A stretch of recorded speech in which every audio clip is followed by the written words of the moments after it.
ఈశ్వరీయ విద్యార్థిని బాబా నాకు టీచర్. బాబా నాకు సద్గురువు, నేను మాస్టర్ సద్గురువును.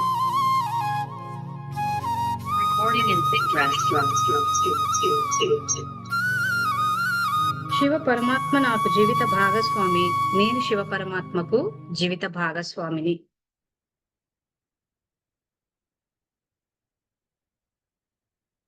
శివ పరమాత్మ నుండి బేహద్ పుత్రవాన్ భవ అనే వరదానాన్ని స్వీకరించి నేను జగన్మాతను అయ్యాను. జగన్మాత స్వరూపంలో పిల్లలందరి పాలన చేయటం నా కర్తవ్యం. జగన్మాత స్వరూపంలో పిల్లలందరికీ తండ్రి పరిచయాన్నిచ్చి తండ్రి సమానంగా చేయటం నా కర్తవ్యం. సో అందరి ఫోకస్ ముఖ్యంగా మన కర్తవ్యము మన ప్రాక్టికల్ లైఫ్ పైనే ఉండాలి. సో ఇప్పుడు అన్నయ్య ఏదైతే చెప్పబోతారో, ఇప్పుడు చెప్పబోయే వృద్ధి కళ సంస్కారాలు అన్న పాయింట్ ని అందరూ అండర్లైన్ చేసుకోండి. ఎందుకంటే సబ్జెక్ట్ డ్రామా జ్ఞానం అంతా సంస్కారాల మీద ఆధారపడింది. సో నిన్న ఏంటంటే దాతస్థితి మొత్తం కల్పానికంతా దాతస్థితి రికార్డ్ అవుతుంది అన్న దగ్గర ఆగాము మనం మురళిలో. ఈ నెక్స్ట్ వాక్యాలు ఏవైతే వస్తున్నాయో ఎక్కే కళ వృద్ధి కళ యొక్క సంస్కారాలు, ఈ పాయింట్ ఇక్కడ మెయిన్ ఇంపార్టెంట్. సంస్కారాలు. సో మీరు ఎవరికి వాళ్ళు సంస్కారాలు ఏం రికార్డ్ చేస్తున్నారా అని చెక్ చేసుకుంటే మీ జన్మలు ఏంటో మీకే తెలిసిపోతాయి. సో ఇప్పుడు నటరాజ్ అన్నయ్య చెప్తారు, విందాము. పుస్తకం తెరిచి పెట్టుకుని ఈ పాయింట్ అందరూ అండర్లైన్ చేసుకోండి. అన్నయ్య చెప్పడం. కెమెరా బాగా కనిపిస్తుందా? బాగా కనిపిస్తుంది అన్నయ్య.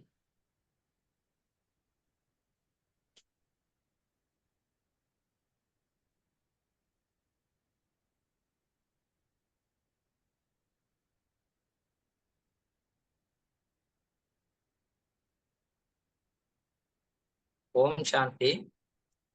నేను ఆత్మను, నిరాకార జ్యోతిర్బిందు స్వరూపాన్ని, శివపరమాత్మ నా తండ్రి.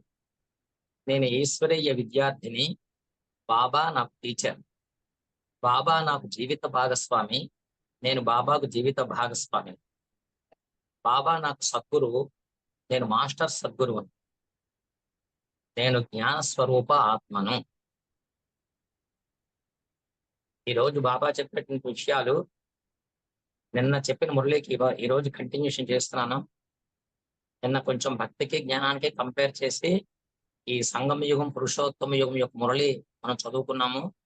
ఈ చదువుకున్న విషయాల్లో బాబా వేసిన ప్రశ్నలన్నీ కూడా మనం చదువుకుని మనకున్న జ్ఞానంతో అన్ని కూడా విషయాలు కూలంకుషంగా మనం చర్చించుకున్నాము. ఇప్పుడు ఆ మిగిలిన మురళి ఇప్పుడు కంటిన్యూ చేస్తున్నాను అన్నమాట. మనం ఎప్పుడైతే సంపూర్ణమైన ఆత్మలుగా మారుతామో, సంపూర్ణత్వాన్ని ఖజానాకి సర్వాధికారులు అవుతామో, ఎప్పుడైతే ఇప్పటి నుంచే సర్వాత్మలకు బాబా ఖజానా ఇచ్చేటందుకు దాతగా అవుతారో, మీ శక్తుల ద్వారా తప్పికతో లేదా తప్పిస్తున్న ఆత్మలకు ప్రాణదానం ఇస్తారో, వరదాత అయి ప్రాప్తించిన వరదానాల ద్వారా వారికి కూడా బాబా సమీపంగా తీసుకువస్తారో, బాబా యొక్క సంబంధంలోకి తీసుకువస్తారో, అప్పుడే ఇప్పటి దాత స్థితి యొక్క సంస్కారం భవిష్యత్తులో 21 జన్మల వరకు రాజ్యపది అనగా దాత స్థితి యొక్క సంస్కారం నింపుకోగలరు. నేను ఇక్కడతో ఆపేమన్నమాట. అంటే మనలో సంపూర్ణ స్థితి వచ్చిన తర్వాత, అన్ని ఖజానాలకు పూర్తి అధికారి అయిపోయిన తర్వాత, బాబా సమానంగా అయిపోయిన తర్వాత, అప్పుడు 21 జన్మలకి రాజ్య పదవి వస్తుందని చెప్పి దాని తాలూకా సారాంశం చెప్పుకున్నాం. ఇప్పుడు ఈ సంగమ యుగాన్ని పురుషోత్తమ సంగమ యుగము అని ఎందుకంటారు? ఈ పురుషోత్తమ సంగమ యుగం యొక్క విశిష్టత ఏమిటి అనేటువంటి ఇప్పుడు బాబా చెప్తున్నారు.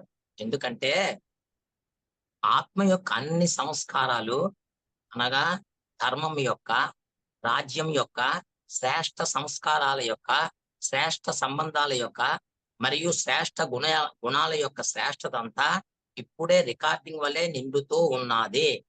84 జన్మల వృద్ధి కళ మరియు దిగిపోయే కళ, ఈ 2 సంస్కారాలు ఈ సమయంలోనే ఆత్మలో నిండుతాయి. ఇది సంగమయుగం పురుషోత్తమ యుగం అనేటువంటి మురళిలోనే హెడ్లైన్స్ ఇందాక చెప్పింది. ఇది మొత్తం మురళికంతకి ఇవే ఇంపార్టెంట్ అయిన విషయాలు అన్నమాట. ఇవి ఎప్పుడు కూడా మన నాలుక మీద హార్ట్ లో పెట్టుకుని ఎప్పుడు ఇలా అడిగినా సరే సంగమ యుగం, పురుషోత్తమ యుగం అనేసరికల్లా ఫస్ట్ డేట్ చెప్పేయాలి. 35, 73 అని డేట్ చెప్పేయాలి. ఫస్ట్ మనం ఎలా మారామో 21 జన్మల తాలూకా సంస్కారాలు ఏ రకంగా వస్తాయి, అసలు ఈ పురుషోత్తమ సంగమ యుగం ఎందుకంటారు అనేటువంటి ఈ మటుకు మనం బాగా అధ్యయనం చేస్తే మనకి మురళీలు బాగా ఈజీగా కంఠస్థంలో వచ్చేస్తాయన్నమాట. అప్పుడు ఎవరికైనా జ్ఞానం చెప్పాలంటే చిటికలో చెప్పగలం అన్నమాట. కాబట్టి ఈ యొక్క పురుషోత్తమ సంగమ యుగంలో మొత్తం ఏమిటోటి రికార్డ్ చేస్తారో చెప్తున్నారట. ధర్మం యొక్క గుణాలు, రాజ్యం, రాజ్యం ఎలా చేయాలో ఆ విషయాలు, శ్రేష్ఠ సంస్కారాలు, శ్రేష్ఠ సంబంధాలు. మన తాలూకా సంస్కారాలు ఎలా ఉండాలి, మన తాలూకా రిలేషన్స్ ఎలా ఉండాలి, శ్రేష్ఠ గుణాల యొక్క శ్రేష్టత, శ్రేష్ఠ గుణాల తాలూకా శ్రేష్టత అంటే బాగా ఫిల్టర్ చేశారనమాట. Pure gold. ఈ గుణాలన్నీ కూడా ఎలా ఉన్నాయంటే ప్యూర్ గోల్డ్ గా ఉన్నాయన్నమాట. ఇటువంటి సంస్కారాలన్నీ కూడా మొత్తం కల్పానికి 84 జన్మల కల్పానికి మొత్తం ఇక్కడే రికార్డింగ్ అవుతుందన్నమాట.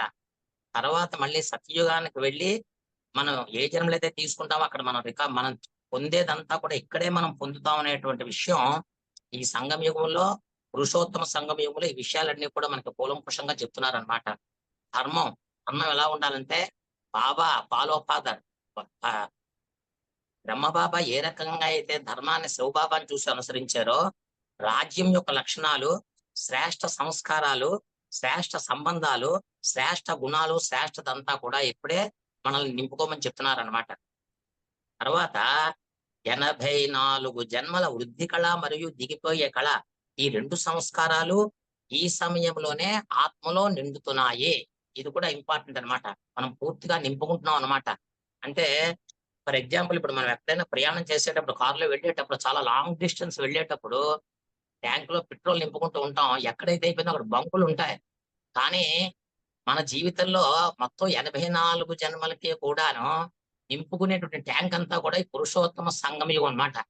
ఇక్కడ పూర్తిగా నింపుకుని మనం సత్యయుగంలో అడుగు పెట్టామంటే మళ్ళీ కలియుగం అంతవరకు కూడా ఈ ట్యాంక్ లో ఏ సంస్కారాలు అయితే ఉన్నాయో అవే అక్కడ ఎమర్జ్ అవుతాయి అన్నమాట. అంటే మనం సంస్కారాలు ఏ రకంగా నింపుకోవాలా అనేటువంటిది మనకి బాబా డైరెక్షన్ ఇచ్చి పూర్తిగా ఈ జ్ఞానాన్ని మనకి వివరించి చెప్తున్నారన్నమాట. ఈ విధంగా మనం రికార్డింగ్ చేసుకున్న తర్వాత ఈ సంస్కారాలు ఏమవుతాయి, 84 జన్మల సంస్కారాలు మనం నింపుకుంటున్నాం. నింపుకున్న తర్వాత ఏమిటవుతుంది అదే మనం తెలుసుకోవాల్సిన పాయింట్ అన్నమాట. ఇప్పుడు ఏవైతే సంస్కారాలు మనం నింపుకుంటామో రామ అంచెంలోనే బాబా ఏం చేస్తాడంటే మన 63 జన్మల తాలూకా పాపాలని భస్మం చేసేస్తాడనమాట. ఈ సంస్కారాల తాలూకా ఫలితం రిజల్ట్ అన్నమాట. సో ఈ రకంగా 63 జన్మల పాపాలని మనం భస్మం చేసిన తర్వాత మళ్ళీ వచ్చే కల్పంలో ఈ పాపాలు రిపీట్ కావు. మన సెంట్రల్ లో ఎలాగైతే రిపీట్ అవుతుంది అంటున్నారో ఇది రిపీట్ కాదు. ఎందుకంటే కల్పంలో ఒక్కసారి మనకి బాబా వచ్చి సంగమ యుగంలో మనకు అన్ని చెప్తున్నారు కాబట్టి మనం ఇప్పుడు తయారవుతున్నా, తయారైపోయింది వృక్షం, మళ్ళీ అది జడజడీభూతం అయిపోయింది కాబట్టి మళ్ళీ తయారవుతున్నా అంటే కొత్త అంటు కట్టుకుంటాం అనమాట. ఈ కొత్త అంటు కట్టుకునేటప్పుడు ఈ శ్రేష్ఠ సంస్కారాలతో మనం ఎన్నైతే ఇచ్చాడో ఈ ఎన్ని గుణాలు కూడా మనం పూర్తిగా నింపుకుంటున్నాం అనమాట. కాబట్టి మధ్య మధ్యలో ఇంకా బంకులు గట్ట ఏముండవు ఇక్కడ. సత్యత్రేత ద్వాపర యుగాలు ఒక్క పురుషోత్తమ సంగమ యుగంలోనే ఈ 84 జన్మల పాత్ర తలక స్థితి అంతా కూడా ఇక్కడే అన్ని రకాలుగా మనం నింపుకోవాలని చెప్పి బాబా చెప్పిన తర్వాత ఈ 84 జన్మల తాలూక పాపాన్ని రామ అంచెల్లో భస్మం చేసేస్తే వచ్చే కల్పానికి రిపీట్ అవ్వవు అని చెప్పారనమాట. అయితే మరి రిపిటేషన్ ఎలా జరుగుతుంది అనేటువంటిది క్వశ్చన్ అన్నమాట. ఈ రిపిటేషన్ ఎలా జరుగుతుంది అంటే ఇప్పుడు ఇక్కడ మనం సంగమ యుగంలోనే ఏవైతే సంస్కారాలు రికార్డ్ చేసుకున్నామో ఈ రికార్డ్ చేసుకున్న సంస్కారాలన్నీ కూడా శరీరం ఆత్మ శరీరాన్ని విడిచిపెట్టినప్పుడు పరంధామానికి వెళ్ళినప్పుడు సంస్కారాలు పుణ్యం ఈ రెండూ కూడా పరంధామానికి తీసుకెళ్తాయన్నమాట. ఫస్ట్ ఈ విషయం మనం తెలుసుకోవాలన్నమాట. చిన్న చిన్న కథలుగా తెలుసుకుంటే మనకి ఈజీగా అర్థమైపోతుంది అనమాట. కాబట్టి ఈ సంస్కారాలు పుణ్యం ఈ రెండూ తీసుకుని వెళ్ళిన తర్వాత అక్కడున్న పవిత్రతను బట్టి పుణ్యాన్ని బట్టి పైనుంచి కిందకి ఆత్మలు దిగుతూ ఉంటాయన్నమాట. ఈ 84 జన్మల కలతాలొక సారాంశం అన్నమాట. అయితే ఇక్కడ రికార్డింగ్ జరుగుతోంది. ఇదంతా రికార్డింగ్ జరుగుతోంది. ఈ రికార్డింగ్ బాబా ఏం చెప్పారంటే మనకి కాషన్స్ ఇస్తూ ఉంటారన్నమాట. రికార్డింగ్, హద్దు రికార్డింగు, బేహద్ రికార్డింగ్ గురించి ఈ మురళిలో చాలా స్పష్టంగా చెప్పారు. శబ్ద రికార్డింగ్ అంటే ఇప్పుడు ఎవరైనా సరే చలనచిత్ర పరిశ్రమ వాళ్ళు రికార్డింగ్ చేసినప్పుడు చక్కగా ఒక స్టోరీని రాసుకుంటారు. పద్ధతిగా దేని తర్వాత ఇది, దేని తర్వాత ఇది, దేని తర్వాత ఇది అని రాసుకుంటూ ఉంటారు.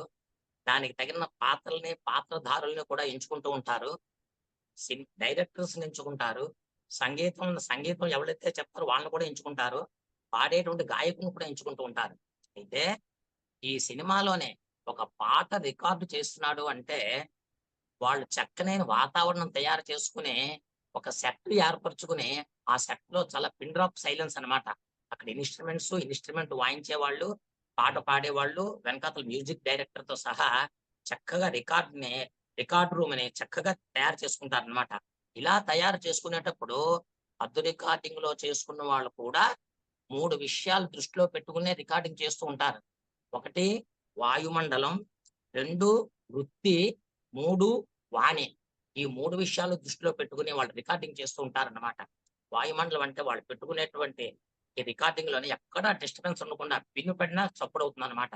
అంత కాన్సంట్రేషన్‌గా వాళ్ళు పెట్టుకొని, వాళ్ళ తాలూకా వృత్తి అంటే ఏ పాట పాడాలి? ఆ పాటకి ఏ రకంగా పాడాలి? ఇప్పుడు పాట అనేటువంటిది ఒక విచారకరమైన పాట పెట్టాడనుకోండి, ఆ విచారకరమైన పాట ఏ రకంగా పాడాలా అని చెప్పి వెనకాతల మ్యూజిక్ డైరెక్టరు, ఆ పాడేటువంటి గాయకుడికి తర్ఫీదిచ్చి, దానికి తగినటువంటి మ్యూజిక్ వాయించి, ఆ రకంగా రికార్డ్ చేసిన తర్వాత, ఆ రికార్డయిన పాటని ఈ చలనచిత్రంలోని పాత్రలు, పాత్రధారులు ఎవరైతే హీరో, హీరోయిన్ ఆ పాట ఇద్దరికి సంబంధించింది ఇద్దరిని పెడతాడు. ఒకళ్ళే పాడాలంటే ఒకళ్ళనే పెడతారు. ఆ పెట్టినప్పుడు ఆ విచారకరమైన పాటకి తగినటువంటి యాక్షన్ అక్కడ చేస్తేనే జనరంజకంగా ఉంటుందన్నమాట. ఆ చూసినటువంటి ఆడియన్స్ కళ్ళ నీళ్లొచ్చేస్తాయన్నమాట. అలాగే ఫర్ ఎగ్జాంపుల్ ఇప్పుడు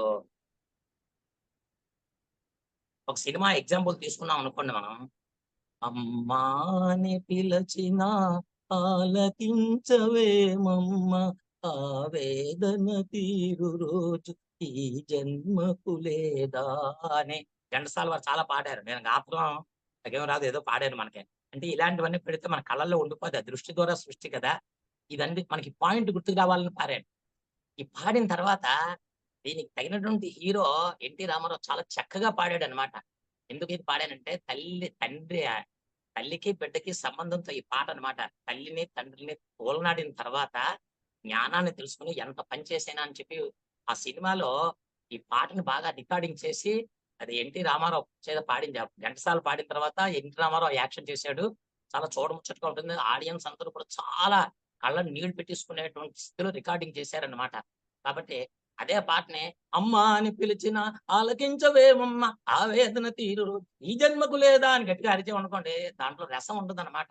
ఆ విచారకరమైన రసం లేకపోతే ఆ పాటకి అందం ఉండదు. కాబట్టి వీళ్ళు ఇంత అందంగా ఎందుకు తీస్తారంటే డైరెక్టర్స్, ప్రొడ్యూసర్స్ వీళ్ళందరూ కూడా సినిమా ఫెయిల్ అయిపోతే చాలా నష్టపోతారు వీళ్ళన్నమాట. ఇలా నష్టపోయినప్పుడు మళ్ళీ చలనచిత్రం తీయాలంటే చాలా భయపడిపోతూ ఉంటారన్నమాట. ఇదంతా ఎందుకు చెప్తున్నానంటే, ఇది హద్దు రికార్డింగ్ అన్నమాట. హద్దు రికార్డింగ్‌కై వీళ్ళు ఇన్ని రూల్స్ పెట్టుకొని, ఇంత పద్ధతిగా పెట్టి, సినిమా చక్కగా బయటికొచ్చి 10 మంది చేత మన్ననలు పొంది, వాళ్ళ రెమ్యూనరేషన్‌లు వాళ్ళకి తీసుకొని, ఇవన్నీ పరిస్థితులను బ్యాకప్ చేసుకొని, ఇంత బాగా వాళ్ళు ఈ పాటని, సినిమాని మొత్తం తీస్తే, మరి మనం ఏమిటి చేస్తున్నామో మనకు అర్థమవుతుందా? మనది బేహద్ రికార్డ్ మనం బేహద్ రికార్డ్ మనం చేసేటువంటి రికార్డ్ బేహద్ రికార్డ్. ఏమిటి బేహద్ రికార్డు? మన జన్మ మొత్తం టోటల్ 84 జన్మలకి రికార్డింగ్ చేస్తున్నాం అనేటువంటి ధోరణి మీలో ఉన్నాదా అని బాబా క్వెషన్స్ వేసి అడుగుతున్నారనమాట. దాని మీద మీకేమైనా దృష్టి పెడుతున్నారా అని అడుగుతున్నారు. అంటే ఈ రకంగా 84 జన్మలు మీరు పొందేటువంటి ప్రాప్తులన్నిటిని రికార్డ్ చేసుకునేటప్పుడు మీరు ఎంత అటెన్షన్‌లో ఉండాలి? ఒక సినిమా తీసినప్పుడే వాళ్ళు అంత అటెన్షన్‌లో ఉండేటప్పుడు, మరి మీరెంత అటెన్షన్‌లో ఉండాలి చెప్పండి? మీరు శ్వాసలోను, ప్రతి సెకండ్‌లోను ఏమిటి రికార్డింగ్ చేసుకుంటున్నాం అనే జిజ్ఞాస ఉన్నాదా? రికార్డింగ్ చేస్తూ, చేస్తూ ఉల్లాసంలోంచి మళ్ళీ సోమరితనంలోకి వచ్చేస్తే ఏంటవుతుంది? రిజిస్టర్‌లో మచ్చ పడిపోతుందన్నమాట. మీ ప్రాప్తులు దెబ్బతింటాయి. కల్పనలో మీరు మళ్ళీ కరెక్ట్‌గా ఉండలేరు. బాబా చెప్పిన రూల్స్ ప్రకారం ఉండలేరు. బాబా అసలు ఇక్కడికెందుకొచ్చారంటే, మనల్ని విశ్వ మహారాజులు చెయ్యాలి. అనేటువంటి తాపత్రయంతో వచ్చినప్పుడు ఆయన్ని ఫాలో అని అయితే తప్పకుండా రికార్డింగ్ బాగా జరుగుతుంది అన్నమాట. అలా మీరు చేస్తున్నారా అని మరలా మీరు రికార్డింగ్ చేసుకునేటప్పుడు నిర్లక్ష్యంలోకి వస్తున్నారా? లేదా సదా ఉల్లాసంగా ఉన్నారా? రికార్డింగ్ ఎలా జరిగిందో ప్రతిరోజు సాక్షి అయి స్వయాన్ని పరిశీలించుకుంటున్నారా? లేదా? అని చేతులెత్తమన్నారన్నమాట బాబాగారు. చేతులెత్తమంటే పరిశీలించుకోవడం మిస్ అవ్వడం లేదు కదా! అంటే కొంతమంది చేతులెత్తారు, కొంతమంది చేతులెత్తలేదన్నమాట. అప్పుడు చెప్పినప్పుడు. సో, అప్పటికి అప్పటికి పరిశీలకులుగా అవ్వలేదా? పరిశీలకులుగా కాలేని వాళ్ళు నిర్మాతలు ఎలా అవుతారు? మీ రిజిస్టర్‌ని మీరు పరిశీలించుకోకపోతే, సృష్టి నిర్మాణానికి మీరు నిర్మాతలుగా ఎలా అవుతారని చెప్పి మళ్ళీ క్వెషన్ వేస్తున్నారు. మరిచిపోతున్నారా? పరిశీలకులుగా కానివారు నిర్మాతలు ఎలా అవుతారు? సమయం అటు ఇటు అనేది జరుగుతూ ఉంటుంది కానీ, మరిచిపోవడం అనేది జరగకూడదనమాట. కాబట్టి అమృత వేళలో మీ దినచర్యను సెట్ చేసుకుంటున్నారా? ఈ రకంగా 84 జన్మల పాత్రని ఈ సంగమయుగంలో మనం రికార్డ్ చేసుకునేటప్పుడు మీ టైమ్ టేబుల్ మీరు సెట్ చేసుకుంటున్నారా? అని అడుగుతున్నారన్నమాట. ఆత్మ కొరకు దినచర్య నిర్ణయించుకుంటున్నారా లేదా? ఇదైతే చాలా సాధారణ విషయం అని చెప్పి బాబా చెప్తున్నారన్నమాట. ఎందుకంటే ఇవన్నీ కూడా శివబాబా, బ్రహ్మబాబాలో ప్రవేశించి జ్ఞాన రాజయోగాల ద్వారా ఆయన కూడా పురుషార్థం చేసుకునే ఈ స్థితికొచ్చి మనకి మప్పుతున్నాడు అనేటువంటి సెన్స్ ఉండాలన్నమాట. కాబట్టి ఈ సాధారణ నియమాలు కూడా మర్చిపోతున్నట్లయితే మిమ్మల్ని ఏమిటనాలి?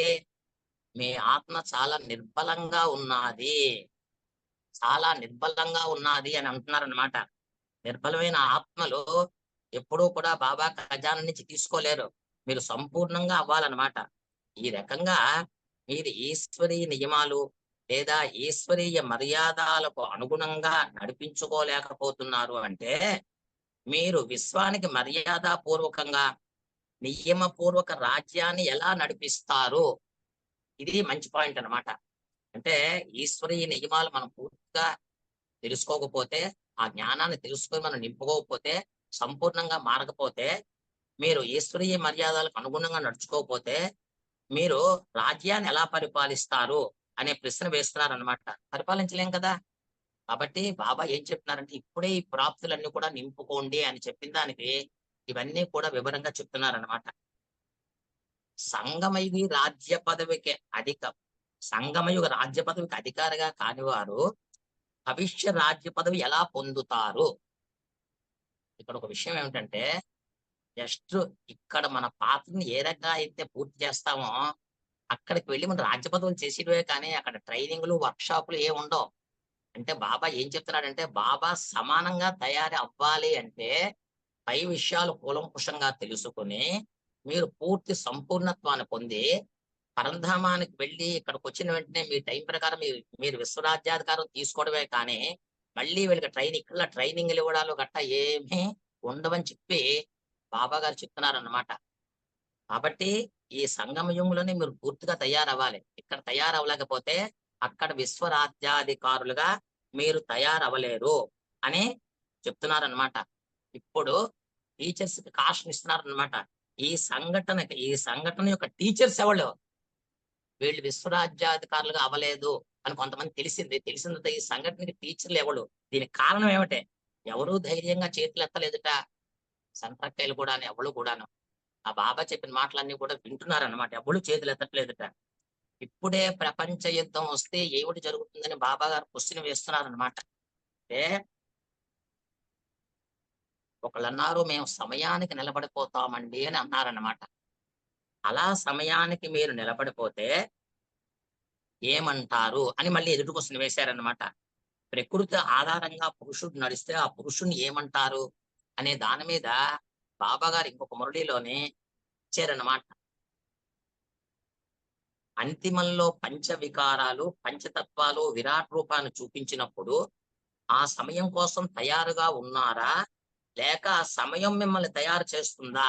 అని ప్రశ్న వేస్తున్నారు. సమయాన్ని మీరు ఆహ్వానిస్తారా? సమయానికి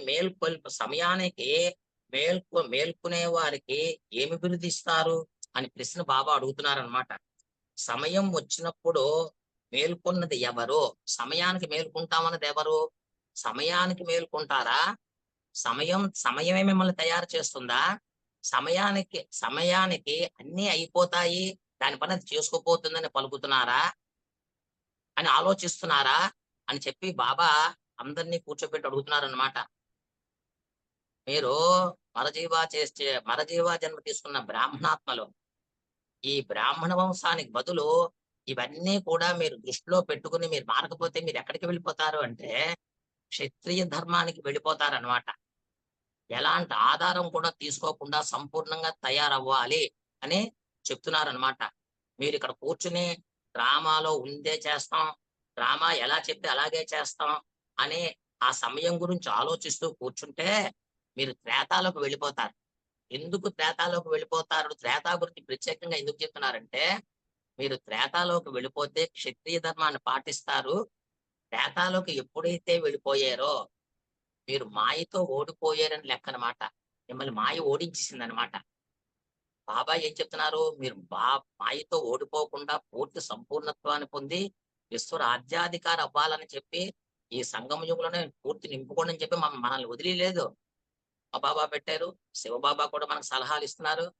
ముందుగా మనకు ఒకళ్ళని ఎగ్జాంపుల్ గా పెట్టారన్నమాట. శివబాబా, బ్రహ్మబాబాని ఎలా నడిపించారో పక్షపాతం లేకుండా అన్నమాట.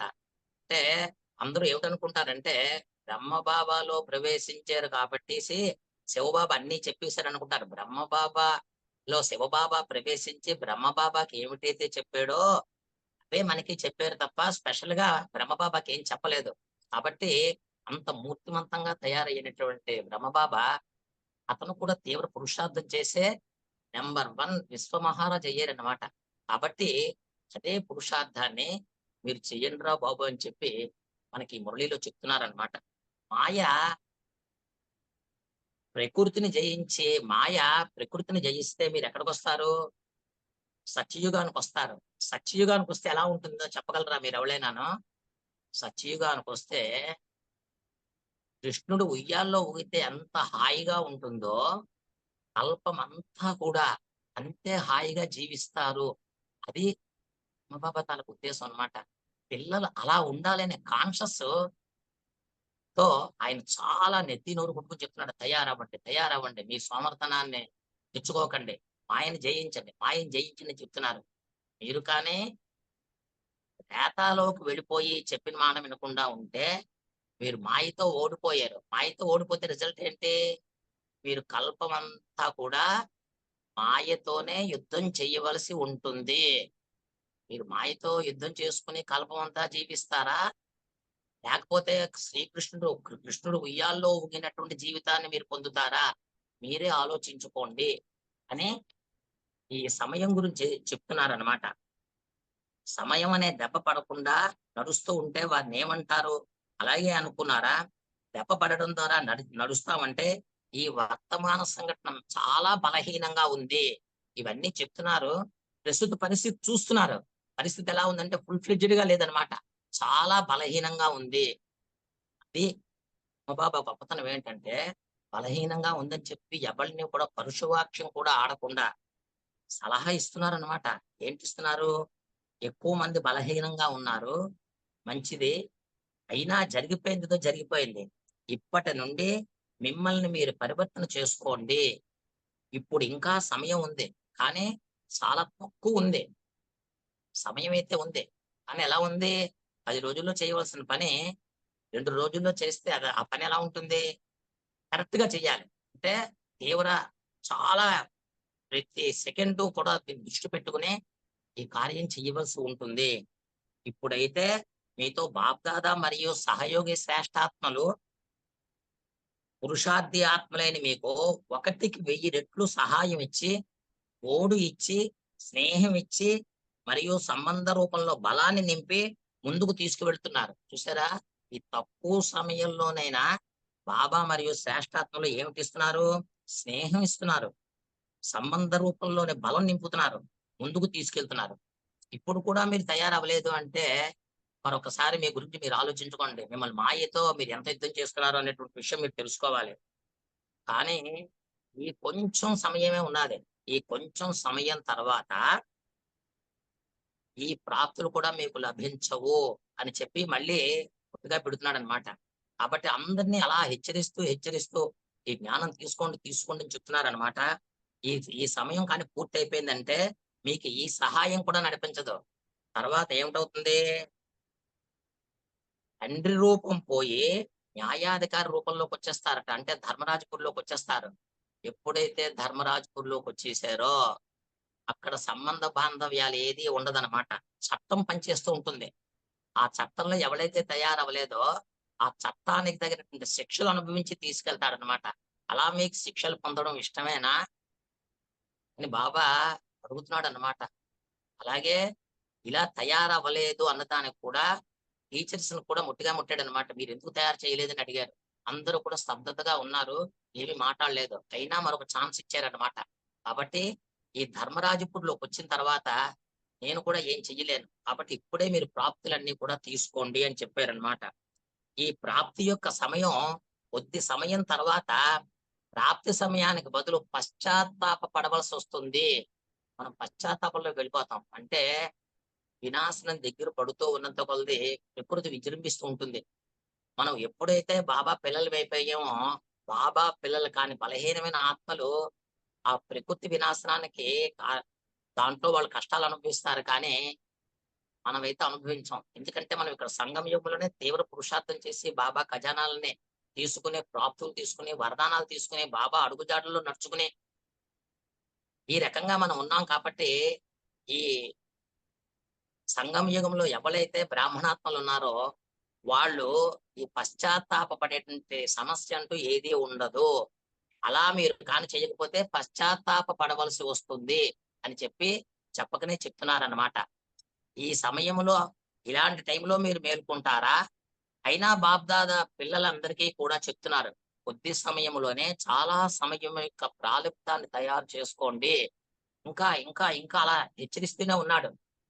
ఎప్పుడైతే మీరు దివ్య బుద్ధిగా మారుతారో, ఎప్పుడైతే దివ్య బుద్ధిగా అవుతుందో మీ బుద్ధి, అప్పుడే మీకు ఈ డ్రామా జ్ఞానం అర్థమవుతుందని కూడా చెప్తున్నారనమాట. ఫస్టు మీ బుద్ధి దివ్యంగా ఉండాలి. ఇన్ని చెప్తున్నా సరే, ఏదో చెప్తున్నారు కదా అనకూడదు. మీ బుద్ధిని మార్చుకోవాలి. ఈ సంగమ యుగంలోకి వచ్చిన తర్వాత సంపూర్ణత్వాన్ని పొంది, సంపూర్ణత్వాన్ని మీరు పొందాలంటే దివ్య బుద్ధి ఉండాలన్నమాట. ఈ దివ్య బుద్ధితో పురుషార్థం చేసినట్లయితే మెట్లు ఎక్కి ఉన్నత స్థితికొస్తారు మీరు. అది దివ్య బుద్ధితో ఉన్నవాళ్ళే బాబా ఫాలో బాబా గారిని ఫాలో అయ్యి ఎక్కే స్థితికి వస్తారనమాట. అయితే బ్రహ్మబాబాను కూడా అప్పుడు మాయ చాలా ప్రబలంగా చేసిందనమాట. బ్రహ్మబాబాను కూడా మాయ విడిచిపెట్టలేదు. అయినా అవన్నీ కూడా ఎదుర్కొని ఆయన తండ్రిని అనుసరించారనమాట. శివబాబా ఏం చెప్తే అది పిన్ టు పిన్ ఆ రూల్స్ అన్నీ కూడా పూర్తిగా 100కి 100 పాళ్ళు చెప్పాను కదా నిన్న. ఇంజిన్‌లో ఫ్రిక్షన్ ఎలా అయితే ఫిట్ అవుతుందో, పూర్తి జ్ఞానాన్నంతా కూడా శివబాబా నుంచి పూర్తిగా ఆకళన చేసుకున్నాడు. మాయను పక్కన పెట్టేసారనమాట. మాయ కూడా బ్రహ్మబాబాకి దండం పెట్టేసిందనమాట. మాయ కూడా దండం పెట్టేసి ఇంక బాబాని ఏం చేయలేకపోయింది. అంత పురుషార్థం చేసి బాబా తాలూకా ప్రాప్తులు పొంది అతను విశ్వమహారాజు అయ్యారు. కాబట్టి బ్రహ్మబాబా ఎలా పురుషార్థం చేశారో, ఎలా నంబర్ 1 అయ్యారో, శరీరాన్ని ఆధారంగా తీసుకునే శివబాబా వచ్చారని మీకు ఇందాకల చెప్పాను. మీరు ఒక చాలా మంది అనుకుంటారు. ఏంటంటే డైరెక్ట్‌గా అతనికే శివబాబా కనిపోయాడు కాబట్టి ఆయన ఎఫెక్ట్ అయిపోయాడని. ఆయన శివబాబా అంటే శరీరం తీసుకోవాలని తీసుకున్నారు కానీ, ప్రాప్తుల విషయంలో మనకి ఏ ప్రాప్తులైతే ఇస్తున్నారో, బ్రహ్మబాబా కూడా ఆ ప్రాప్తులే తీసుకున్నారనమాట. సో, తండ్రిని అనుసరించండి. తతత్వం అని చెప్పారు బ్రహ్మబాబా. తతత్వం అంటే నేను శివబాబాని ఎలాగ అనుసరించానో, మీరు కూడా నాలాగే అనుసరించి ప్రాప్తులన్నీ కూడా తెచ్చుకొని, మీరు సత్యయుగానికి వెళ్ళాలి అని చెప్పే విశ్లేషణ దీని గురించి పూర్తిగా చెప్పారనమాట. తర్వాత ఇలా మాయ చేతిలో మీరు ఓడిపోతారా? లేక విజయం సాధిస్తారా? అంతా చెప్పి చివరికి మీకే వదిలేసాను. మాయ చేతిలో ఓడిపోతారా? మీరు పూర్తిగా విజయాన్ని సాధిస్తారా అని కూడా అడుగుతున్నారనమాట. మీరే ఆలోచించుకోండి. మీకే వదిలేసాను. ఎందుకంటే ఎవళ్ళు చేసే పనికి వాళ్ళే ప్రాప్తులు. వాళ్ళ ప్రాప్తులు వాళ్ళకే పొందుతారు తప్ప పక్క వాళ్ళకి ఎవళ్ళకి ఇవ్వలేరు కదా! ఎవరి గురించో ఆలోచించి మీ ప్రాప్తుల్ని పాడు చేసుకోకండి. అల్పబుద్ధులుగా మారకండి అని చెప్పి మరో సలహా ఇస్తారనమాట. మనందరం కూడా ఇప్పుడు ఎలా ఉన్నామంటే ఏదైనా ఇష్యూ జరిగితే పై వాళ్ళ గురించి ఆలోచిస్తాం తప్ప, పైవాడు తప్పు చేస్తే పైవాడు తప్పు గురించి 10 మాటలు మాట్లాడతాం. మన ఇంట్లో తప్పు జరిగితే మనం ఆలోచించం అనమాట. కాబట్టి అదే స్థితిలో మీరు ఈ జ్ఞానం తీసుకున్నప్పుడు ఉండకూడదనమాట. అందుకే అన్నారు, నన్ను తప్ప అన్నిటిని కూడా విడిచిపెట్టండి. నా స్మృతిలో ఉండండి. మీకు నేను అన్నీ ఇస్తాను అని చెప్పారనమాట. ఇలాంటి విషయాలు జరుగుతున్నాయనే. ఇప్పుడు కూడా మన నిత్య జీవితంలోని స్థూలంగా చూస్తేను ఎవరైనా తగులు ఆడుకుంటే అక్కడ 100 మంది వెళ్ళిపోతూ ఉంటారన్నమాట. అది కరెక్ట్ కాదనమాట. అందుకే చెప్తున్నారు. మీ గురించి మీరు ఆలోచించుకోండి. ఎవరి గురించో ఆలోచించుకుని అందులోనే ఈ సంగమయుగం చాలా గొప్పతనం ఏంటంటే సంగమయుగం చాలా కల్పానికి చిన్నదే. అల్పం పెద్దది, సంగమయుగం చిన్నదనే విషయం కూడా మనం తెలుసుకోవాలన్నమాట. మీ దివ్య బుద్ధిని ఉపయోగించి విజయిగా తయారవ్వండి అని చెప్పాడు. బాబాలోనే ఈ బ్రహ్మబాబా చెప్పిన ప్రతి ప్రతి మాటలోని ప్రతి ఆత్మ యొక్క 3 కళ్యాణాలని 3 కాలాల్లో 3 కాలాల కళ్యాణం నిండి ఉందన్నమాట. 3 కాలాల కళ్యాణం భూత, భవిష్యత్, వర్తమాన కాలాలు పూర్తిగా కళ్యాణంతో సంగమ యుగమే కళ్యాణ యుగం. కాబట్టి ప్రతీదీ కూడా కళ్యాణమే. కాబట్టి 3 కాలాల కళ్యాణం గురించి ఇంత తీవ్ర పురుషార్థం చేసి తయారవ్వండార్రా అంటే, మనం ఏమీ కాకుండా సోమరిపోతుల్లా మారిపోతున్నాము అంటే, మనం ఎంత వేగంగా తయారవ్వాలి. ఇప్పటికి కూడా టైం దగ్గర పడిపోతుంది. టైం చాలా తక్కువగా ఉన్నది. 84 జన్మల సంస్కారాలు తయారు చేసుకుంటున్నామనే భావం కలిగి ఉండాలన్నమాట ఇది. ఈ 84 జన్మల తాలూకా రికార్డింగ్ నింపుకోనందుకనే నేను ఈ అన్ని విషయాలు కూడా చెప్పానన్నమాట. కాబట్టి బయట వాళ్ళు వృత్తి, వాయుమండలం, వాణి వాళ్ళు యథార్థంగా సెట్ చేసుకుంటారు. మనం కూడా సెట్ చేసుకుంటాం. మీరు కూడా వాతావరణాన్ని సెట్ చేసుకోవాలి. వాళ్ళైతే ఇన్‌స్ట్రుమెంట్లు అన్నీ పెడతారు. మనకైతే ఇన్‌స్ట్రుమెంట్లు ఏమి అక్కర్లేదనమాట. అంతర్ముఖ యొక్క శక్తితోనన్నమాట. అంతా మనం ఆత్మతోనే చేసేస్తాం. ఎందుకంటే మనకెవళ్ళున్నారు తోడు? బాబా ఉన్నారు. రామబాబా ఉన్నారు మనకు తోడు. శివబాబా ఉన్నారు. పిలిస్తే వస్తారు. తెలుసునా? భక్తికి, జ్ఞానానికి మీకు తేడా చెప్పాను. భక్తిలో మనం వాళ్ళని పూజించేవాళ్ళం. మనం పూజను చూసి జ్ఞానంలోకొచ్చిన తర్వాత బాబావే మన దగ్గరకొచ్చి మనం భగవంతుడిని పిలుస్తున్నాం. ఇప్పుడు భగవంతుడు మనల్ని పిలుస్తున్నాడన్నమాట. ఆ విషయం భక్తికి, జ్ఞానానికి ఉన్న తేడా తెలుసుకోవాలన్నమాట. కాబట్టి మీరెలా మారాలి? అంతర్ముఖత యొక్క శక్తితో శ్రేష్టంగా తయారవ్వాలి. శ్రేష్టంగా మిమ్మల్ని మీ ఆత్మని మీరు తయారు చేసుకోండి అని చెప్తున్నాడు. వృత్తిని శ్రేష్టంగా మరియు వాణి కూడా రాజయుక్తంగా, యుక్తియుక్తంగా తయారు చేసుకోండి అని చెప్తున్నాడు. ఈ వాణి కూడా మార్చుకుని చాలా శ్రేష్టంగా ఉండాలన్నమాట. అప్పుడే ఈ ఫలితం మారుతుంది. ఇన్ని విషయాలు చెప్పి దేంట్లోనూ కూడా మీరు లోటు లేకుండా మీ ఖజానాలు తీసుకొని, మీ ప్రాప్తులు తీసుకొని, మీ వరదానాలు తీసుకొని, మీకు ఏది కావాలంటే అదే ఇలాగా బేహద్దుగా ఇచ్చేస్తారన్నమాట. కాబట్టి అలా చేసినప్పుడే మీ ఫలితం పూర్తిగా మారుతుంది అని బాబా గారు సందేశం ఇస్తున్నారు. మారుతుంది కదా! మళ్ళీ అడుగుతున్నారు. మారుతుందా లేదా? అని అడుగుతున్నారన్నమాట. అంగీకారమేనా? నేను చెప్పిన విషయాలన్నీ కూడా మీరు ఒప్పుకున్నారా లేదా? అని పరిశీలకులుగా అవ్వకుండా నిర్మాతలు ఎలా అవుతారు? ఇందాక చెప్పారనమాట. ఇలాంటి విషయాలు పరిశీలించకూడదనమాట. మనం వెంటనే ఫాదర్ బాబా అడుగులో అడుగు వేసేయడం, అతను ఏం ప్రాప్తులిచ్చారో మొత్తం ఈ సంగమ యుగానికి కావాల్సినటువంటి మెటీరియల్ అంతా కూడా మనకి ఇచ్చేసారు కాబట్టి అవన్నీ తీసుకొని నిర్మాతలుగా మారిపోవాలి. నిర్మాతలుగా మారిపోయి బలహీనమైన ఆత్మలు తయారు చెయ్యాలి మనం. బలహీనమైన ఆత్మల్ని బలమైన ఆత్మలుగా కూడా మార్చాలని చెప్తున్నారు. ఇప్పటి నుంచి ఫిర్యాదులు సమాప్తం అయిపోవాలని చెప్తున్నారు. టీచర్లకి, పిల్లలకి అందరికి కూడాను. రిపోర్ట్స్ ఇవ్వకూడదింక. ఎందుకంటే టైం చాలా తక్కువ ఉన్నదన్నమాట. సంగం యుగమే చాలా తక్కువ. అందులోనే మనం సగం తినేసాం. ఇంక కొంచెమే ఉన్నదన్నమాట. కాబట్టి ఇప్పటి నుండి మీ బలహీనతలన్నీ కూడా వదులుకుని, మాయతో యుద్ధం చేయకుండా మాయ మనల్ని చూస్తే సదా నమస్కారం చేసేటువంటి విధంగా మీ ఆత్మశక్తిని పెంచుకుని మీరు ఖజానాలకి అధికారులై సంపూర్ణత్వాన్ని పొందాలని చెప్తున్నారు. అంతిమం వరకు ఇవి ఉండవని భావించేవారు చెయ్యెత్తండి. అంటే మళ్ళీ కూడా అడుగుతున్నారు. ఈ రకంగా మీరు ఉంటే ఎవలెలా ఉంటారో చెయ్యెత్తండి అనేసరికి, ఈ బాధ్యత ఎవరిపై ఉందని కూడా అడుగుతున్నారు. అంతే కదా! విద్యార్థులకి ఇంత సంపూర్ణంగా చేయాలంటే టీచర్సే చెయ్యాలి. ఎవరిపై ఉన్నదంటే ఎవరిపై ఉండాలి అన్న విషయం బాబాకి తెలీదా? కానీ అక్కడ టీచర్ అక్కయ్యలు వాళ్ళందరూ ఉంటారు కానీ ఎవరిపై ఉంది అనంటే, దాది దా దీదీల మీద ఉందా? బాప్ దాదా మీద ఉందా? అని అడుగుతున్నారు. ఎవడు చేస్తే వాళ్ళే అనుభవిస్తారు. జీవన్ముక్తికి రావాలి అంటే, జీవన్ముక్తికి రావాలంటే మీరు దాతలవ్వాలి. మీ భాగ్యాన్ని తయారు చేసుకోవాలి. త్యాగం చేయాలి. త్యాగం చేస్తేనే జీవన్ముక్తిలో రాజ్యాధికారాన్ని తీసుకోవాలన్నమాట. త్యాగం భాగ్యం అనే మురళీలు మనకు అక్కయ్య గారు చెప్పారు. దాంట్లో ఇంకా చాలా చాలా విశేషాలున్నాయన్నమాట. ఆ ఆ మురళి చెప్పుకునేటప్పుడు ఈ పాయింట్ అక్కడ పెట్టి మళ్ళీ విస్తారంగా మన మురళీల గురించి చెప్పుకుందాం అనమాట. అప్పుడు చేయడానికి కూడా త్యాగం చెయ్యాలి. కానీ అది చెయ్యలేదు. ఎందుకంటే ముక్తిధామంలోనే ఉండిపోలేరు కదా! ముక్తిధామంలో ఉండిపోతే మరేం చెయ్యక్కర్లేదు.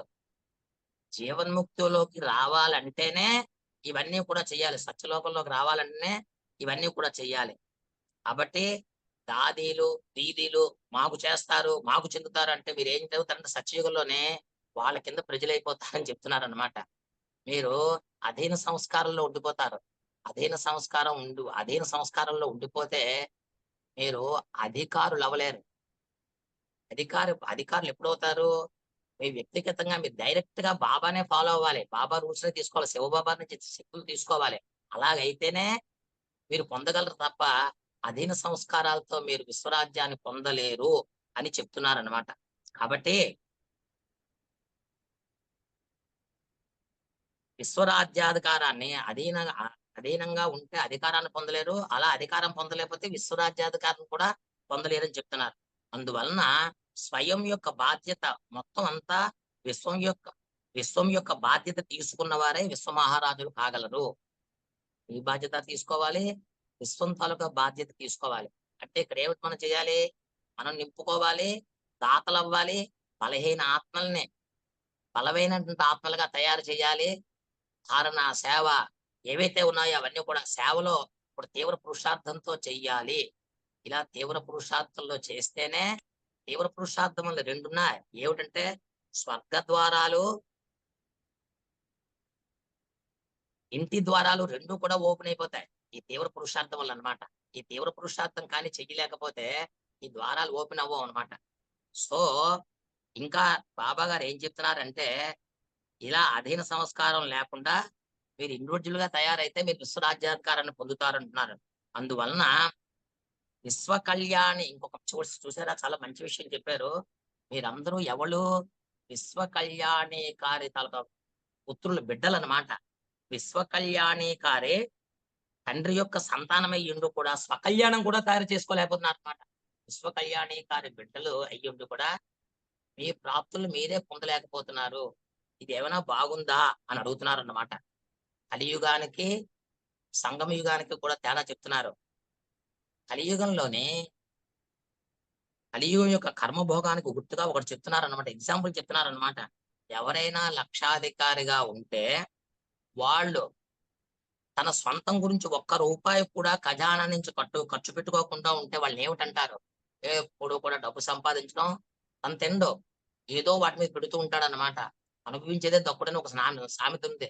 మనం ఎందుకు సంపాదించుకుంటాం అంటే మనం అనుభవించాలి. ఇలా అనుభవించకుండా ఈ డబ్బును పెంచుకుంటాము, పెంచుకుంటూ పోతామని చెప్పి తనకి తాను కూడా ఒక పైసా కూడా తినకుండా వాడినేంటంటారు? పిసినారి అంటారన్నమాట. కాబట్టి అటువంటి పిసినారత్వం మనకుండకూడదనమాట. ఎందుకంటే మనం దాతలం. సర్వశ్రేష్ఠ దాతలం అన్నమాట. ఏదడిగితే అది ఇచ్చేటువంటి స్థితి మనకున్నది. ఇది ఇచ్చేస్తున్నారు మీదివ్వట్లేదుగా బాబా ఖజానా నుంచి తీసుకునే ఇమ్మంటున్నారు కదా!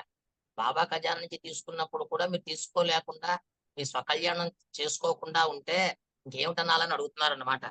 అలాగే సర్వశక్తులు ఖజానాకి యజమానిగా ఉండి, స్వయం కోసం చిన్న శక్తిని కూడా మీరే ఉపయోగించుకోలేకపోతున్నారు.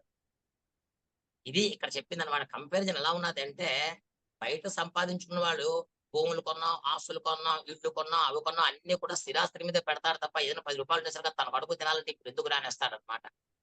స్థూలంగా కూడా తన శరీరానికి ఏమీ అనుభవించలేడు కానీ, మీకిచ్చిన ఖజానాలు కూడా స్వయాన్ని మీరు కళ్యాణికారులుగా తయారు చేసుకోలేకపోతే మిమ్మల్ని ఏమిటనాలి అని చెప్తున్నారనమాట.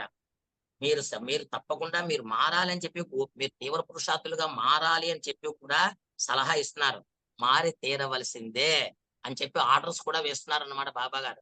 ఎలా ఇస్తున్నారు? ఇవన్నీ ఎలా చెప్పారంటే చాలా సూక్ష్మంగా మన మనసు నొప్పెట్టకుండా మీరు మారండి, మారండి, మారండి అన్నారు. Practice made perfect. అంటే మనం ఎప్పుడూ కూడా బాబా చెప్పే నియమాలు అలా తూచా తప్పకుండా చేస్తూ ఉంటే మనకి ఏది కూడా కష్టం ఉండదు అనేటువంటి విషయాలు బాబా గారు చెప్పిన విషయాల్లో కూలంకుషంగా మనకైతే అర్థమవుతుందన్నమాట. మనకెవళ్ళం త్రికాలదర్శులన్నమాట. ఇంకా మీరు కూర్చొని చెప్పి తీవ్ర పురుషార్థం చెయ్యండంటే చేస్తాము, ప్లాన్‌లు తయారు చేస్తాము, ఇప్పుడు చేస్తాము, రేపు చేస్తాము అని చెప్పి మీమాంసలో ఉండి ఇలాంటి మాటలు మాట్లాడితే దాన్ని తీవ్ర పురుషార్థం అనే అనరు. ఎందుకంటే మీరు ఎప్పుడైతే శ్రేష్ఠ సంపన్నమైన ఆత్మలైపోయారో త్రికాలదర్శులు 3 కాలాలు కూడా మీరు ఈజీగా తెలుసుకుంటున్నారనమాట. ఇలా ఈ 3 కాలాలు తెలుసుకునే వాళ్ళకి ప్లాన్ తయారు చేయడం ఎంతసేపు 1 నిమిషంలో తయారు చేయగలరు. కాబట్టి మీరు తీవ్ర పురుషార్థాన్ని చేయాలని తీవ్ర వేగంతో వెళ్ళేవారే సద్గతిని పొందుతారు అని బాబా గారు ఈ మురళిలో చెప్పారు. ఇంకా ఈ సంగమయుగం గురించి ఏమిటి చెప్తున్నారంటే, ఈ సంగమయుగం చాలా చిన్న యుగం అని చెప్పారు. మళ్ళీ స్వర్గ ద్వారాలు, ఇంటి ద్వారాలు ఓపెన్ చేయాలంటే తీవ్ర పురుషార్థం చేయాలని ఒక హెడ్‌లైన్ ఇచ్చారన్నమాట. అది కూడా మనం బుర్రలో పెట్టుకోవాలి. ఇది మనం విషయాలు ఎందుకు చెప్తున్నది మంజులక్క గారు మనకెందుకు చెప్పిస్తారంటే, వాచా ఉన్నవాళ్ళు ఎవడైనా చెప్తారు. అందరూ చెప్తారు. తెలుసుకొని చెప్తారు. ఎక్స్‌పీరియన్స్ ఉన్నవాళ్ళు చెప్తారు. ఇదొక స్టోరీ ఏదో సినిమా కథలా కాదు ఇవన్నీ చెప్తున్నది. ఇవన్నీ కూడా ధారణా శక్తి మనం పెంచుకోవాలన్నమాట. ఈ ధారణా శక్తి పెంచుకోవాలనే ఉద్దేశ్యంతోనే బాబా ఇచ్చిన సలహాలన్నీ కూడా రివైజనములో ఉండబట్టి, ఆ రివైజనములని మన చేత చదివించి, మన సంస్కారాలు ఇప్పుడు ఎలాగైతే ఉన్నాయో, అవన్నిట్లో ఉన్న లోపాలన్నీ కూడా సరిదిద్దుకుని, మనం మారమని ఈ రకంగా మన క్లాసులు పెట్టి మనల్ని మార్చేటువంటి శక్తిని మనకి ఇస్తున్నారనమాట. కాబట్టి ఈ ప్రపంచ పరిస్థితి చూస్తే చాలా దుఃఖంగా ఉంది. దుఃఖంగా ఉందా? హాయిగా ఉందా ఇప్పుడు ప్రపంచం? ఎక్కడ చూసినా దుఃఖమే. ఎక్కడైనా సుఖం ఉన్నది అంటే సత్యనారాయణ స్వామి కథలో చెప్తూ ఉంటాం మేము. ఏమిటంటే ఏకదా నైమిషారణ్యే ఋషిః సౌనికాదనః త్రిపుత్రాంతరం సపే సూతం పౌరాణికం కలవు. సూత మహర్షి సౌనికాద మహర్షులకి అనేక ధర్మశాస్త్రాలు బోధిస్తూ ఉండేటప్పుడు శిష్యులందరూ కూడా గురువుగారిని అడుగుతారట. స్వామి, కలియుగంలో ఏ పూజ చేసినా, ఏ వ్రతం చేస్తే, ఏది చేస్తే ప్రజలకి కష్టాలు తొలగిపోతాయి అంటే, సర్వప్రాప్తులు పొందేటువంటి సత్యనారాయణ స్వామి అలా చెప్పలేదు. ఏం చెప్పారంటే, ఈ ప్రశ్న పూర్వం నారద మహాముని వారు కూడా విష్ణుమూర్తి వారిని అడిగారు. నారద మహాముని వారికి విష్ణుమూర్తి వారు ఏ కథనైతే చెప్పాడో, నేను మీకు ఇప్పుడు ఆ కథను చెప్తున్నానని చెప్పి, అక్కడ సత్యనారాయణ స్వామి వ్రత కథను గురించి చెప్పారన్నమాట. ఈ వ్రత కథ తాలూకు ఎందుకు చెప్తున్నానంటే, నారద మహాముని వారు త్రిలోక సంచారి, ముల్లోకాలు సంచరించి మార్గ మధ్యాహ్న భూలోకాన్ని చూసేట. అన్ని లోకాలు కూడా సుభిక్షంగా, క్షేమంగా ఉన్నాయి. కానీ భూలోకంలో మనుషులు మటుకు అనేక రకమైన కష్టములతోనూ, ఈర్ష్య, ద్వేష, అనారోగ్య స్వభావాలతో యావత్తు భూమండలం కూడా నిండిపోయి ఉన్నదట. ఒక్కొక్క ఇంటిని పరిశీలన చేస్తున్నట్ట. ఒక ఇంట్లో ధూపదీప నైవేద్యాలు లేవుట. భగవన్నామ స్మరణ లేదుట. తెచ్చుకోవడం, తినేయడం, తెచ్చుకోవడం, తినేయడం ఈ రకంగానే జరుగుతుందన్నమాట. ఇంకొక ఇంటిని పరిశీలన చేస్తూ ఉంటే వింత వింత రోగాలతో బాధపడుతున్నారట.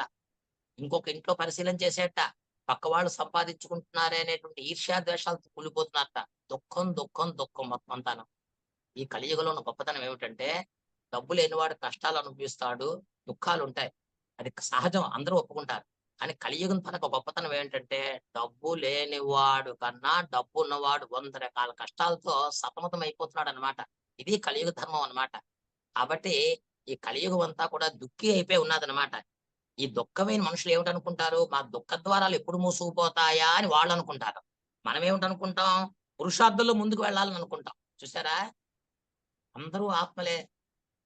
ఈ యొక్క పురుషోత్తమ సంగమ యుగంలోకొచ్చేసరికల్లా మనం పురుషార్థంలో ముందుకు వెళుతూ ఉంటే, మా కష్టాలు ఎప్పుడు పోతాయా అని కూర్చొని ఆలోచిస్తున్నారు తప్ప, ఒక అడుగు ముందుకు వేయరు వాళ్ళు. వాళ్ళకి మనకి తేడా అనమాట. మనం సేవలు చేయాలట. ఎలాంటి సేవలు చేయాలి? సాక్షాత్తు ఇప్పుడు బాబాని ప్రత్యక్షం చేసే సేవలు మాత్రమే చేయాలి. బాబాని ప్రత్యక్షం చేయడం అంటే ఏంటి? ఫుల్ మెచ్యూర్డ్ అన్నమాట. అటువంటి సేవలు చేయాలని మనకు సలహా ఇస్తున్నారన్నమాట. మనం కేవలం ప్రచారం చేయడం కాదు. ప్రచారంతో పాటు ఆ ప్రచారంలో ఏముండాలి? ఆర్ద్రత ఉండాలన్నమాట. రియాలిటీ ఉండాలి. ఏదో చెయ్యమన్నారు, చేస్తున్నాం, పుస్తకాలు పంచుతున్నాం, ఇంతమందికొచ్చారు కదా! వంటలు వండుతున్నాం, గిన్నెలు కడుగుతున్నాం. ఇలాంటి వ్యవహారాలు మటుకు కాదు. ఖచ్చితమైన సేవ. బాబా ఫాలో ఫాదర్ అన్నట్టుగా మనం చెయ్యాలన్నమాట. ఆ బాబాను ప్రతివారు గుర్తించగలిగేటువంటి సేవ చేయాలి. ఆహా! వీళ్ళు సేవ చేస్తున్నారంటే ఏంటి నిన్నటిదాకా ఇలా ఉంది. ఇదేమిటి ఇలా వచ్చిందంటే, వీళ్ళు ఇలాగా బాబా చెప్పిన జ్ఞానాన్ని తెలుసుకుంటున్నారు. అబ్బా! బాబా జ్ఞానం ఇంత జ్ఞానమా? అనేటువంటి కళ్ళతో అలా నిశ్చేష్టులై ఉండిపోవాలంట మనం చేసే సేవలకి. ఆ రకమైనటువంటి సేవలు చేసేటువంటి యుక్తులు, యుక్తైనటువంటి సేవ మనం చేయాలన్నమాట. కాబట్టి శాంతిని కూడా ఇవ్వాలి. ఇప్పుడు ఎవ్వళ్ళకి కూడా శాంతి ఎవరికుంది? శాంతి ఎక్కడా లేదనమాట. శాంతి ఎక్కడా లేదు. ఇప్పుడు శాంతినివ్వాలన్నమాట. కాబట్టి ముక్తి, జీవన్ముక్తుల ద్వారాలు తెరవాలి. అనంతమైన వైరాగ్య భావన. ఈ ముక్తి, జీవన్ముక్తి తెరవాలంటే ఇక్కడ ఇంపార్టెంట్ పాయింట్ అన్నమాట. మనం పూర్తిగా సంపూర్ణంగా తయారైపోయి ఉంటే అర్థం ఏంటంటే భక్తి నుంచి జ్ఞానానికి వచ్చేసాం కదా! జ్ఞానంలో బాబా చెప్పిన ఈ విషయాలన్నీ కూడా మనం పూర్తిగా సంపూర్ణంగా మనం మారిపోయాం కదా! మారిపోయినప్పుడు మనకేంటొస్తుంది? ఒకసారి మీరు ఆలోచించండి. అప్పుడు వెంటనే ఎప్పుడైతే స్వచ్ఛతగా మనం అన్నీ మారిపోయామో, మనలో ఒక వైరాగ్య భావం అనేటువంటిది వస్తుంది. అప్పుడే మనం సంపూర్ణత్వం పొందినట్టుగా అన్నమాట. కాబట్టి ఎప్పుడైతే ఈ వైరాగ్య భావంతో మనం పురుషార్థం చేసి మన వైరాగ్య భావాన్ని పొందుతామో, అప్పుడే మనం విశ్వరాజ్యాధికారులకి అధికారులం అవుతాము అనేటువంటిది ఇక్కడ ఒక ముఖ్యమైనటువంటి పాయింట్. ఇవన్నీ ఎలా వస్తాయి? అవ్యక్తవాణిలో బాబా మన చేత చదివిస్తున్నారు. ఇది ఇక్కడ. ఈ చదవడం వల్లనే ఈ విషయాలన్నీ కూడా మనకు తెలిసి, మనం ఇవన్నీ కూడా మనం పొందగలుగుతున్నాం అన్నమాట. మనం చాలా కష్టంతో చదువుతున్నాం అనుకుంటున్నాం కానీ, ఇదేం కష్టమేం కాదు. చక్కగాను మనన శక్తి, మగ్న శక్తి. నేనే ఏ విషయం చెప్పినా మర్చిపోతూ ఉంటాను. అలాంటిది ఒక్క 4 రోజులు చదివేసరికి ఈ స్క్రీన్ ముందు నేను ఇంతలా మాట్లాడుతున్నానా అంటే నాకే చాలా ఆశ్చర్యంగా ఉందన్నమాట. ఇంతకన్నా ఎక్కువగా మాట్లాడేటువంటి అక్కలు, అన్నలు కూడా మన గ్రూప్‌లో చాలా మంది ఉన్నారని చెప్పి నేను యదార్థంగా మన గ్రూప్‌లో అర్థం చేసుకునేటువంటి వాళ్ళు, వాళ్ళు అడిగే ప్రశ్నలు, వాళ్ళు చూసేటువంటి స్థితి, అక్కయ్య చెప్పినటువంటి విధానం అవన్నీ కూడా పూర్తిగా చేసుకొని ఉంటున్నారంటే, తప్పకుండా మన మురళీలు ఎక్స్‌టెన్సివ్ రీడింగ్ అన్నమాట. మనం ఒక సంవత్సరం, 2 సంవత్సరాల తేడా టైం తీసుకుంటే, మనం కూడా అక్కయ్యతో కాకుండా దగ్గర దగ్గరగా ఉన్న వాళ్ళ ఫోను నంబర్‌లు తీసుకొని మనం చర్చించుకుంటూ ఉండాలి. జ్ఞానం గురించి జ్ఞాన చర్చే ఉండాలి తప్ప మనకు చర్చ ఉండకూడదు. ఈ రకంగా జ్ఞాన చర్చ కానీ మనం తెలుసుకుంటే బాబా ఒకటి చెప్పారు కదా! Last to first, first to last. ఆఖరిగా ఉన్నవాళ్ళం మనమైనా ముందుకెళ్ళిపోతాం. అలాగని మనం ఇంకా మన వెనకాతల ఇంకా జ్ఞానానికొస్తున్నారు కదా! మనం ఇంకా ముందున్నాం కదా! అని చెప్పి సోమరిపోతులుంటే కుందేలు, తాబేలు కథ అయిపోతుందన్నమాట. అలాంటి కథల్ని మనం గుర్తుకు తెచ్చుకొని, అలా ఉండకుండా వెరీ అలర్ట్‌గా ఉండాలన్నమాట. ఎప్పుడూ కూడా బాబాను స్మృతిలోనే ఉండాలన్నమాట ఎప్పుడు కూడా. ఆ స్మృతిలో ఉంటేనే మనకి ఈజీ అయిపోతుందన్నమాట. ఎప్పుడైతే మీరు స్మృతి తప్పారో, ఇంకా స్థూలంగా మీరు ప్రతి దానికి కూడా కష్టపడాల్సి ఉంటుంది. ఎందుకంటే బాబా అన్ని డైరెక్షన్స్ మనకిచ్చేస్తున్నారు కాబట్టి, మనం మారాలి. ఈ మురళీలు చదివినప్పుడు ఎలా చదవాలని చెప్పారంటే, ప్రేమతో చదవాలట. చాలా ప్రేమ. బాబా మురళి చదువుతున్నప్పుడు కంటి నుంచి బటరు నీళ్లు రాలిపోవాలన్నమాట. ఇదైతే నాకు అనుభూతి అయింది చదువుతున్నప్పుడు మటుకు. చాలా అలా చదువుతున్నప్పుడు ఇలా ఒంట్లోంచి ఇలా నీళ్లొచ్చేస్తుండేవన్నమాట. ఎందుకు నాకిలా ఏడుపొస్తుందనిసి దానికి కూడా బాబా సమాధానం చెప్పేసారు. నా గుండెల్లోనే మీ ముత్యాల్లో నేను దాచుకుంటున్నాను. అది ఏడుపని మీరు అనుకోకండి. మీలో మార్పొస్తుంది కాబట్టి అని చెప్పి అంతలా ప్రేమించి మనకి మంచి సలహాలిచ్చి సంగమయుగి బ్రాహ్మణులుగా తయారు చేసి విశ్వరాజ్యాధికారులుగా తయారు చేస్తున్నారన్నమాట. ఆ విషయం కూడా తెలుసుకోవాలి. మనకి బాబాతో సర్వప్రాప్తిలో కూడా అనుభవం కావాలి. బాబా సమానంగా ప్రాప్తులు కూడా మనం పూర్తిగా అనుభవం కావాలని కూడా చెప్తున్నారనమాట. ఏదైనా లోటు ఉంటే, మనం ఏదైనా కనీసం చెప్పాను కదా! ఆ ఇంజిన్‌లో ఫ్రిక్షన్ వెళ్ళేటప్పుడు ఒక తల వెంట్రుక కూడా వెళ్ళకూడదు. పొరపాటున కానీ తల వెంట్రుక వెళ్ళిద్ది అంటే, మీకు వైరాగ్య భావం కలగదు. అంటే మీ మనసులో ఇంకా ఏదో ఉందని లెక్కనమాట. ఆ సంపూర్ణత్వం లేకపోతే కానీ విశ్వరాజ్యాధికారం రాదు. వింటూ ఉంటే బాగానే ఉంది కానీ, విశ్వరాజ్యాధికారం చేయడం అంటే మాటలా? ఇందులో ఎలా చేస్తున్నారు? ఇప్పుడు పరిపాలనకి, అప్పుడు పరిపాలనకి తేడా ఏంటి? ఇప్పుడు పరిపాలన ఏమిటంటే, ఎక్కితే నేను సీట్‌లో కూర్చుంటే నేను ఇది చేస్తే అదే కదా! అంది. అక్కడ అది కాదు. సమానత్వం అన్నమాట. పరిపాలన చేసుకుంటూ ఉంటే ఎవరి పనులు వాళ్ళే చేసుకుంటూ ఉంటారు. మన సతోప్రధానం వాతావరణం కూడా, ప్రకృతి కూడా మనకు సహకరిస్తూ ఉంటుంది.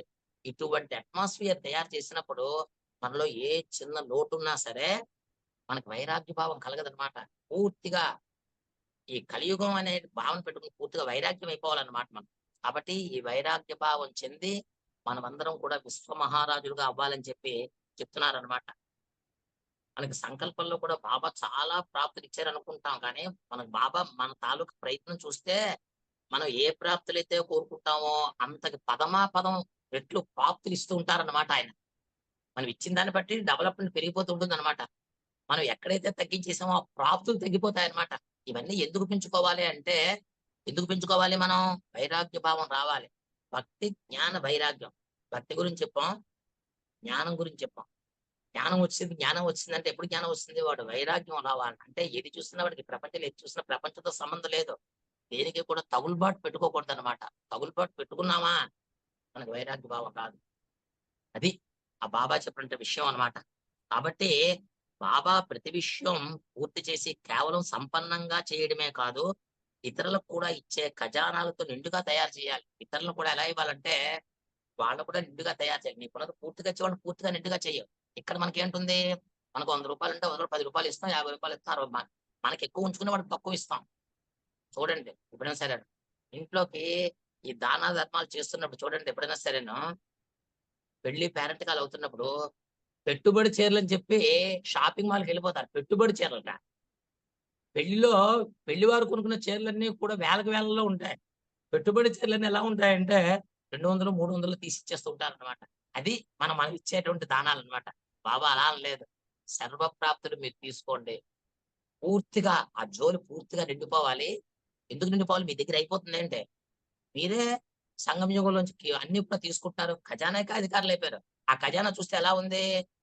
గోలెల్లో నీళ్లు తోడితే అయిపోతుంది. నూతిలో నీళ్లు తోడితే ఉదయం సలలు ఊరిపోతూ ఉంటుందన్నమాట. కాబట్టి అటువంటి ప్రాప్తులు మీరు తీసుకునేటప్పుడు బలహీనమైన ఆత్మలకు కూడా పూర్తి ఖజానా కూడా వాళ్ళ జోలి పూర్తిగా నింపి, వాళ్ళని కూడా కన్వర్ట్ చేయాలని కూడా చెప్పడం జరిగిందనమాట. ప్రపంచమంతా పరమాత్మని ప్రేమ సాగరుడు అని అంటారు.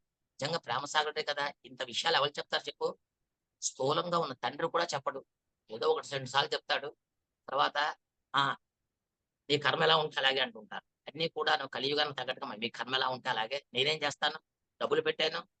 చదువుకోమన్నాను. నువ్వు చదువుకోకపోతే నేనేం చేస్తానంటారు. కానీ ఇక్కడ అలా అనలేదే. చదువు కూడా వచ్చి కూర్చున్నారు. సహయోగాన్నిచ్చారు. ఎన్ని చేయాలో అన్నీ చేశారు. ఫలానాది చెయ్యలేదని చెప్పి ఎవరైనా చాటులో పెట్టండి. బాబా మనకు ఫలానా చేయలేదని. సంపూర్ణత్వాన్ని పొందాలని చెప్పి ఆయన తహతహలాడుతున్నారు. మీరు మనమందరం కూడా ఎలా ఉండాలి? ఆయన దృష్టిలోని ఉయ్యాల్లో ఊగాలి కల్పం అంతా కూడాను. మాయతో యుద్ధం చేయకూడదు అనే కాన్సెప్ట్ మటుకు ఆయన పూర్తిగా పెట్టుకున్నారనమాట. ఇంకా అతను ప్రేమ సాగరుడైతే మనం ఎలా అవ్వాలి? మాస్టర్ ప్రేమ సాగరులం అనేటువంటి తత్వం మనకుండాలన్నమాట.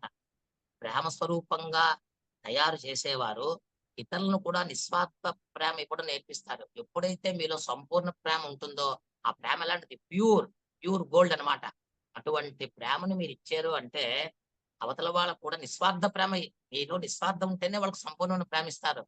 మీ ప్రేమలో ఏదైనా సరే మచ్చపడిపోయిందంటే అవతల వాళ్ళకి సంపూర్ణమైన ప్రేమని మీరివ్వలేరు. ప్రేమ సాగర అలల్ని వారి వరకు చేర్పించాలి. బాబా నుండి మనకు అపారమైన ఖజానాలు లభించిందనే జిజ్ఞాస పెట్టుకోవాలన్నమాట. ఈ ఖజానాలతోనే ఇవన్నీ సాధ్యం అవుతాయన్నమాట. భాగ్య విధాత భగవంతుడే మనవాడై భాగ్యం తయారు చేస్తున్నప్పుడు మనకి ఇంకేం కావాలి?